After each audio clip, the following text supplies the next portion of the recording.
강재춘 원장입니다. 오늘은 이 활성산소와 항산화제에 대한 강의를 좀 해드리겠습니다. 지금 여러분들이 잘 알고 계시는 내용들을 보시면은 제가 지금 강의하는 것과는 상당히 많이 다르실 겁니다. 대부분의 사람들은 활성산소는 유해한 산소다, 또 항산화 작용이 있다라는 소리는 내 몸에 좋은 영향을 준다, 노화를 방지하고 피부 노화를 방지하고 질병을 예방해 준다, 질병을 치료해 준다라는 생각을 가지고 계실 겁니다. 하지만 저는 그렇게 생각하지 않습니다. 저의 이론은 모든 질병 발생의 원인을 세포열 에너지학적 관점에서 바라보고 있다라고 저는 설명을 드렸죠. 활성산소와 이 항산화제 또한 정확하게 이해하려면 세포열 에너지학적 관점에서 바라봐야 됩니다. 그래서 오늘 이 시간은 이 활성산소와 항산화제에 대한 정확한 좀 정보를 알려드리겠습니다. 자, 활성산소의 특징부터 한번 좀 설명을 드릴게요. 자, 활성산소란 불안정한 상태의 산소다, 이렇게 이야기를 하고 있죠. Reactive Oxygen Species-라고 이렇게 영어로 ROS라고 하죠.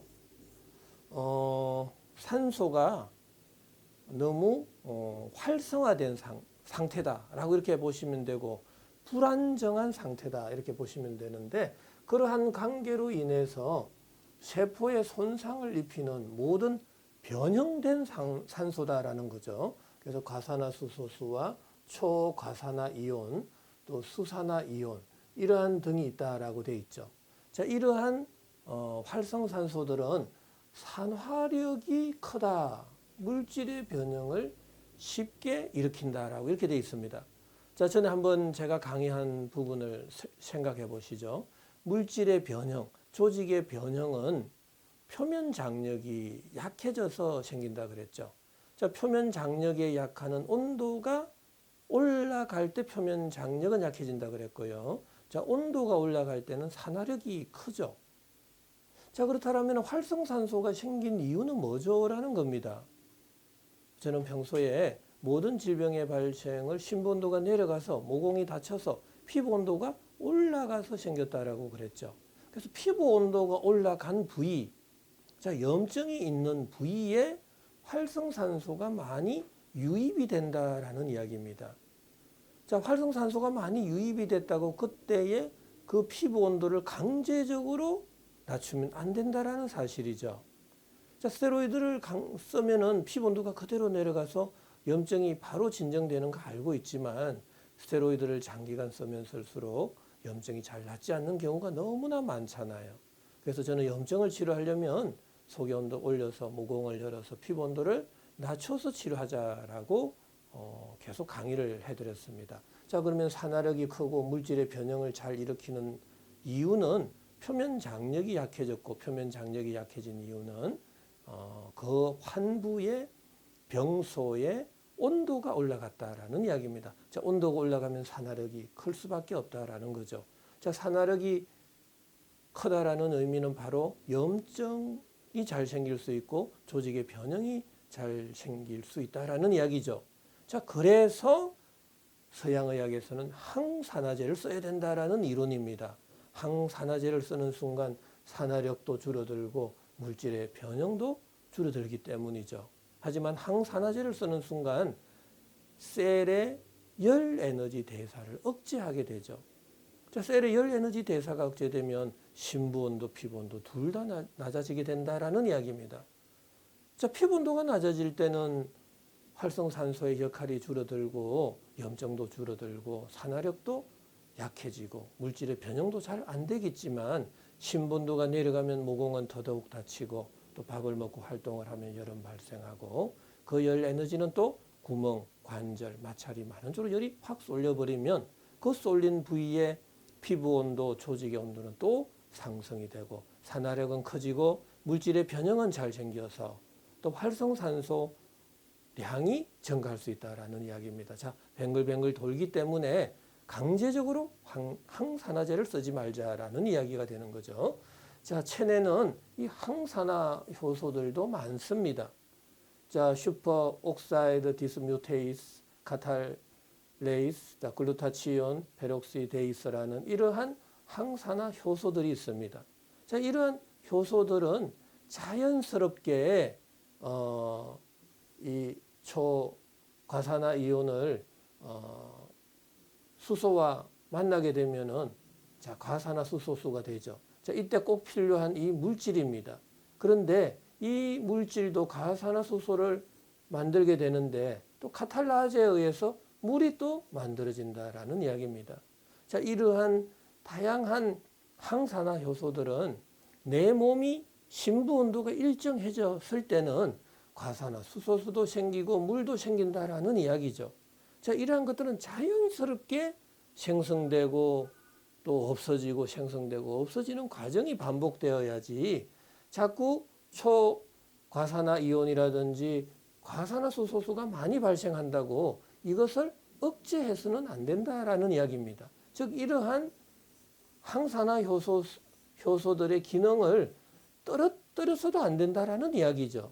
그러면은 이러한 물질이 많이 생길 수 있거든요.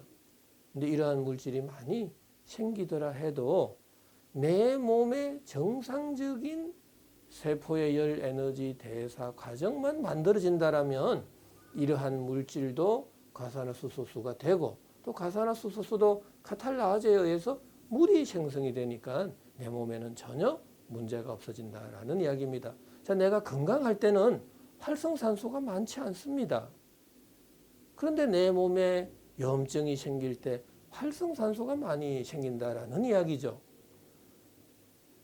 그럼 항시 내 몸을 건강한 상태로 만들어주면 되는데 전에도 말씀드렸듯이 내 몸이 완벽하게 건강하기 위한 조건은 내 몸속 온도, 뇌를 포함한 오장육부의 온도를 항시 37도를 유지해 줘야 된다라는 이야기입니다. 이거는 꼭 기억하셔야 됩니다. 자꾸 체온을 떨어뜨리면서 피부 온도를 낮춰서는 안 된다. 활성산소의 양을 줄여서는 안 된다라는 거 명심하셔야 됩니다. 자, 그러면 활성산소의 특징을 한번 보죠. 활성산소는 산소의 변형된 형태다. 유해한 산소다라는 이야기죠. 자, 어떤 염증을 일으키고 암을 일으키고 다양한 여기서도 환경오염, 화학물질, 자외선, 혈액순환 장애, 스트레스 등으로 산소가 과잉 생산된 것이다 라고 되어 있죠. 자, 이러한 물질들은 다 심부 온도를 내리고 피부 온도를 높이는 요소들이 될 수가 있다라는 이야기입니다. 자, 그럴 때 산소가 과잉 생산된다. 왜? 피부 온도가 올라가서 염증이 심해지기 때문에 그렇다라는 이야기입니다. 자, 그렇다면은 산소가 과잉이 됐다고 항산화제를 써야 됩니까? 라는 이야기입니다. 절대로 그렇게 쓰면 안 된다라는 이야기죠. 항산화제를 쓰면 심부 온도는 더 내려가기 때문에 그렇다라는 이야기입니다. 자, 산화작용이 강해서 세포막이나 DNA, 그 외 세포 구조를 손상시켜서 세포의 기능을 잃어버리거나 변질을 시키게 된다라는 거죠. 활성산소가. 유해한 산소는 맞습니다. 하지만 유해하다고 강제적으로 활성산소의 양을 억제해서는 안 된다라는 사실이죠. 자, 활성산소 또한 우리가 강력한 살균 작용이 있습니다. 그래서 병원체로부터 인체를 보호하기도 한다라는 이야기입니다. 자, 적절한 활성산소를 유지해 주는 게 가장 기본적인 목표가 되죠. 하지만 이게 항산화제를 써버리면 적절한 활성산소가 있는지 적은지 과잉이 됐는지 그건 전혀 알 수가 없는 거죠. 그래서 항시 몸속 온도 37도를 유지해주는 치료 방법만이 활성산소를 적정하게 유지해 줄 수 있다라는 이야기입니다. 왜? 항시 세포의 열 에너지 대사가 정상적인 패턴으로 되기 때문에 그렇다라는 이야기죠. 자, 활성산소의 특징 중에서도 이 활성산소가 많으면 암, 동맥경화, 당뇨, 뇌졸중, 심근경색증, 간염, 신장염, 아토피, 파킨슨, 자외선과 방사선에 의한 질병 등 거의 90%가 활성산소와 관련이 되어 있다는 건 맞습니다. 그래서 어떻게 해서든 활성산소를 억제해야 된다라는 게 지금 학자들의 주장입니다. 하지만 활성산소는 절대로 필요한 물질이다라는 이야기입니다. 또 한편에서는. 자, 그래서 질병에 걸리지 않으려면 활성산소를 없애줘야 된다라는 게 지금 학자들의 주장이고요. 항산화물에는 비타민 E, C, 빌리루빈, 글루타치온, 카로틴 등이 있다라는 이야기죠. 자, 그래서 이러한 물질들을 인위적으로 섭취를 해야 된다라는 이야기입니다. 자, 염증이 없는데 섭취를 하면 됩니까? 그것도 안 되는 거고요. 염증이 있더라도 이러한 인위적인 물질을 섭취를 해서는 안 된다라는 이야기입니다. 피부 온도를 낮추기 위해서 항산화 작용이 강한 식품이라든지 약이라든지 써서는 안 된다라는 게 저의 이론입니다. 왜? 심부온도가 내려가는 그 어떤 물질도 먹어서는 안 된다. 양약이든 한약이든 찬 물이든 간에 심부온도가 내려가면 내 수명은 단축된다라는 이야기입니다. 자, 활성산소는 언제 발생하나요? 라고 되어 있는데 세포가 손상을 받았을 때, 염증이 있을 때 발생한다. 다해량 생성이 된다라는 이야기입니다. 자, 염증이 있을 때 피부 온도가 많이 올라갈 때 그때 산소가 많이 필요하겠죠. 그래서 액티브한 산소들, 변형된 산소들이 많이 그 염증 부위로 유입이 되는 겁니다. 저 유입이 되니까 그 염증이 있는 부위고 또 활성산소가 많이 유입이 되니까 염증은 더 심각해질 수가 있는 거죠. 그러나 염증이 심각하다고 강제적으로 이 피부 온도를 낮춰서는 안 된다라는 이야기입니다. 심부 온도를 올려서 모공을 열어서 피부 온도를 낮춰서 열 에너지를 전신으로 골고루 분산시키자. 과잉하게 유입되는 산소를 전신으로 분산시켜버리면 전혀 문제될 게 없다라는 이야기입니다. 자, 이 도표를 한번 보시면 활성산소는 대체적으로 미토콘드리아에서 생성이 되는 겁니다. 근데 미토콘드리아도 이 전자전달계라든지 또 뭐 TCA 회로라든지 거기에서 이 ATP가 계속 발생합니다. 이 과정 속에서 산소가 필요하고요. 그 이후에 이 초과산화 이온이 생성이 되는데 이러한 이온도 이 과산화 수소수를 만드는데 반드시 필요한 물질입니다. 그런데 이러한 과산화 수소수는 반드시 필요하다라는 거죠. 적정량이 필요했을 때 생성이 될 때만이 체온의 항상성, 어떤 스트레스에 대한 적응력이 생긴다라는 이야기입니다. 만약 과산화 수소수가 적어질 때는 이게 체온의 항상성이 유지될 수 없다라는 이야기죠. 자, 이게 적어진다는 소리는 열 에너지 대사량이 줄어들기 때문에 심부 온도가 내려가는 거죠. 심부 온도가 내려가도 안 된다라는 이야기고요. 자, 과산화수소가 너무나 많아진다. 병적인 변화가 생긴다라는 이야기입니다. 자, 이것은 염증이 생겼을 때, 피부 온도가 올라갔을 때 생성이 되는 건데 그 염증 부위의 피부 온도를 강제적으로 내리지는 말아라. 피부 온도를 내려야 되는데 심부 온도를 올려서 모공을 열어서 열을 분산시켜서 이 피부 온도를 낮추자. 가산화수소수를 전신으로 분산시키자라는 이야기가 되는 겁니다. 자, 그래서 가산화수소수는 반드시 필요하다라는 이야기죠. 그러나 염증을 유발한다고 강제적으로 없애는 항산화 물질을 써서 없애면 되지 않는다라는 이야기입니다. 계속 이걸 강조하고 있죠. 자, 그럼 활성산소가 생성되는 기전이 있습니다. 그걸 한번 일목요연하게 설명을 드릴게요. 자, 정상적인 사람은 활성산소가 많지 않습니다. 적정량이 생성이 되고 소멸이 되고 있습니다. 하지만 세포가 손상을 받을 경우 다양한 원인이죠. 세균, 바이러스뿐만 아니라 압력, 온도, pH, 전해질 등에 의해서도 또 음식물 등에 의해서도 세포는 손상을 받습니다.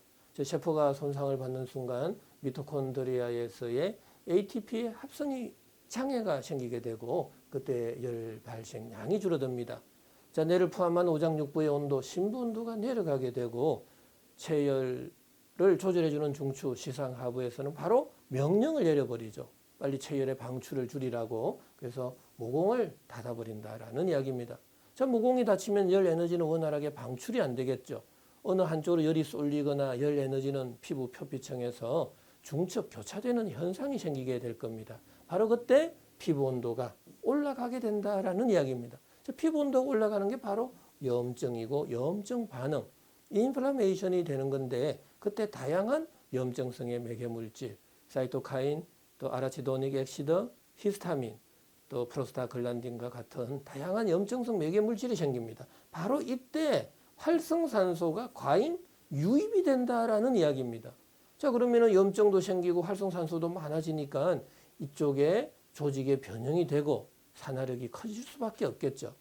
자, 표면 장력은 온도가 올라가니까 약화되고 그때 조직에 손상이 오고 변형이 온다라는 이야기입니다. 자, 그러면은 이 활성산소가 이때 생성이 되고 염증이 이렇게 발생하는 건데 문제는 활성산소와 염증을 없애야 되는 거죠. 왜? 활성산소가 염증을 유발할 수도 있으니까요. 산화력이 크고 조직의 변형이 생기니까. 하지만 단순하게 이 염증이 있다고 이 피부 온도를 강제적으로 낮추지는 말아라 하는 겁니다. 하지만 저도 피부 온도를 낮춰야 된다는 것은 동감을 하는 겁니다. 근데 피부 온도를 낮출 때 어떻게 낮춰야 되느냐? 모공을 열어줘야 된다라는 사실이고요. 낮아져 있는 몸속 온도는 올려줘야 된다라는 사실입니다.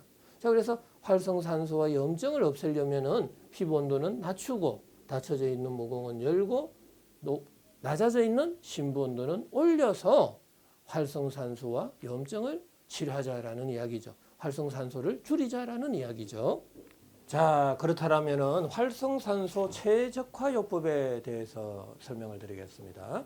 자, 서양의학에서는 항산화제 또 고비타민 요법을 써서 활성산소를 억제하는 치료법을 쓰게 됩니다.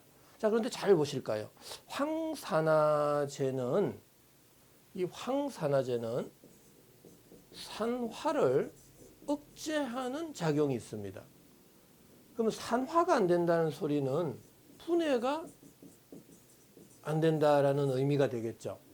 자, 분해가 안 되면 실은 열 에너지가 발생을 안 하겠죠. 분해가 안 되니까. 그럼 열 에너지가 발생 안 하는 물질을 내 몸속에 넣게 되면 내 몸속 온도, 심부 온도는 내려갈 수밖에 없다라는 사실이죠. 자, 그러면은 항산화제를 써서 고비타민 요법을 써서 활성산소를 없앨 수는 있겠죠. 하지만 심부 온도가 내려간다라면 내 수명은 단축이 된다라는 이야기입니다. 그리고 언젠가 심부 온도가 지속적으로 내려가 버리면 모공은 닫히고 피부 온도는 올라가게 됩니다. 자, 피부 온도가 올라가면 염증이 발생하는 거고 염증 부위로 또 활성산소는 유입이 될 수 있다라는 이야기죠. 자, 그렇다면 끊임없이 항산화제를 먹어야 되고 고비타민 요법을 써야 된다라는 이야기인데 그렇게 치료를 하고자 하는 사람들은 한 사람도 없을 겁니다. 그래서 저는 활성산소를 없애야 되겠는데 과잉된 활성산소를 없애야 되겠는데 바로 그것은 3대 치료 원칙을 준수하면서 치료해보자라는 이야기입니다. 반드시 높아져 있는 피부 온도는 낮추고 닫혀져 있는 모공은 열고 낮아져 있는 심부 온도를 높여서 열 에너지를 전신으로 골고루 분산시키자라는 이야기입니다. 자, 열 에너지가 골고루 분산되면은 어느 한쪽으로 열 쏠림 현상이 없어지고 열이 쏠리지 않을 때 염증이 발생하지 않는다라는 이야기입니다. 염증이 발생하지 않는다라는 이야기는 질병이 발생하지 않는다라는 의미고 암, 동맥경화 간염, 아토피, 지루성 피부염 다양한 염증성의 질환도 발생하지 않는다라는 이야기가 되겠죠.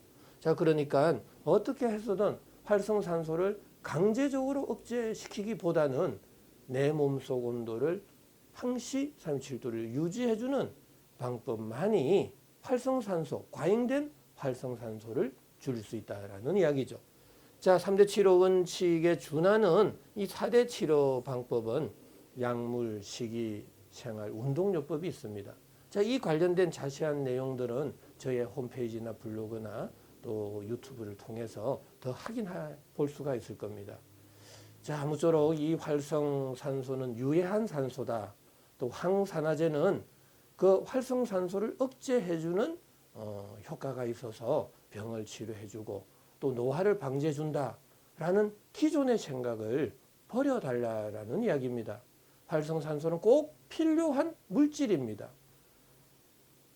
O2 마이너스라든지 또 과산화 수소라든지 아니면 수산화 이온이라든지 이러한 물질은 내 몸에 반드시 필요한데 이러한 물질들이 염증이 있는 부위로 많이 유입이 되었다라는 거고 유입이 된 부위에 그러한 물질이 있기 때문에 자, 이러한 물질들을 변형된 산소라 그러고 활성산소라고 정의를 내렸던 것입니다.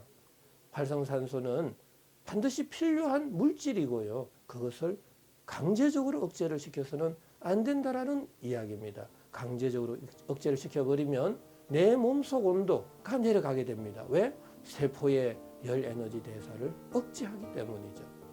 그래서 염증을 치료하기 위해서 활성산소를 줄이기 위해서는 반드시 심부온도를 높여서 피부온도를 낮춰서 모공을 열어서 열 에너지를 골고루 분산시킬 때만이 가능하다라는 이야기입니다. 자, 꼭 기억하셔야 됩니다. 활성산소는 유해한 산소가 아니라 반드시 내 몸에 필요한 물질이다. 항산화제는 어떻게 해서든 세포의 열 에너지 대사를 억제하는 작용이 있다. 분해를 억제하고 분해가 안 되면 산화가 안 되고 산화가 안 되면 열이 발생 안 하고 열이 발생 안 하면 신분도가 내려가게 된다라는 이야기입니다. 신분도가 내려가면 반드시 수명은 단축이 될 수밖에 없다. 죽기 전에 다양한 질병이 발생할 수 있고 다양한 부작용이 발생할 수 있습니다. 꼭 항산화제에 대한 부작용도 반드시 인터넷을 통해서 한번 찾아보시기 바랍니다. 자, 아무쪼록 건강한 하루 되시기 바랍니다.